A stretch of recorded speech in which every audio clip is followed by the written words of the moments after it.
This piece is called Chasing the Fire.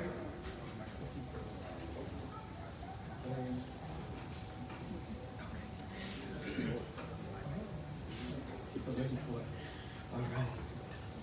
And it's in my book, Out of the Darkness and Into the Light, Chasing the Fire. I have always been a dreamer, and since I can remember, they've always tried to kill the dreamer and the dream for not fitting into the mainstream. You see, being a dreamer isn't always as easy as it seems, unlike Neapolitan ice cream, where all the flavors fit together. No, being a dreamer means never fitting in to the mainstream, never being part of their team, waking up but somehow still in the dream, until you decide to breathe the dream and redefine the means by which you exist to take the dream beyond the theme of what I want, what I take, and what I waste. Because being a dreamer is more than fitting into the mainstream. Being a dreamer is about recognizing the true redeemer, far more supreme than any diabolical scheme to get more, take more, and waste more. And all that I am and all that I hope to be, I owe to the one who knew before I was born that I would dream, and the dreams would flow like living streams of water. And all that I am and all that I ever hope to be, I owe to thee, for setting on fire the desire to aspire to be more than I was yesterday, for setting on fire the desire to be free, to be absolutely me. Because being a dreamer means chasing the fire, no matter my attire, the one true desire to aspire to be more like him and less like me.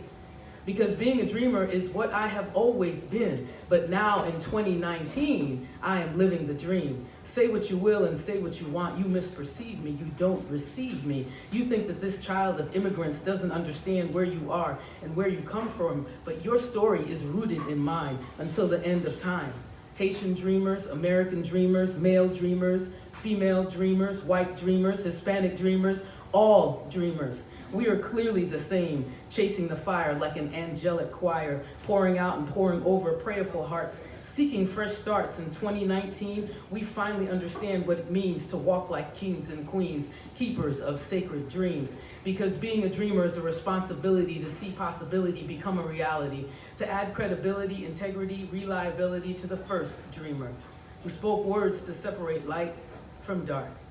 And I stand here because the dream has many facets and richly assets, all starting with pens and words pouring out, pouring down like fire and soft rain on raging fire. But the fire cannot be stopped, because being a dreamer means never fitting into the mainstream, never being part of their team, waking up and somehow still in the dream, soaring high on wings like eagles, never growing weary, never growing faint, never wanting anything.